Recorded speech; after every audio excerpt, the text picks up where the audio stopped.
prometo qualquer outra coisa, me quer enfatizar que ainda nós não temos o contrato de Eagle LNG e isso é difícil para nós por papel arriba contenido.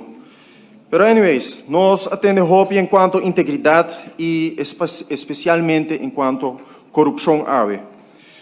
O ministro de Energia, Sr. Glembert Cruz, avisa que Akita é diretor-geral de web e é diretor financeiro de web por motivo de corrupção. A palavra específica que o ministro usa é financeiro wanbeheer. Termino aqui, nota promebiar que nós escutamos sobre de contexto na pergunta do Sr. Mike de Mesa,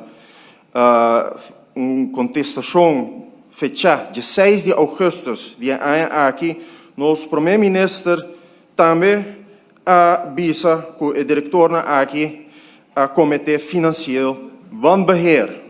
Isso é algo grave, por lo qual é danificada que a aqui comitê corrupção. Isso aí está. Então, ora nós estamos lesa e contesta de primeiro-ministro, somewhere na caminho história te cambia. E het bira ontbinding wegens gebrek aan vertrouwen. Onder e wanbeheer a queda.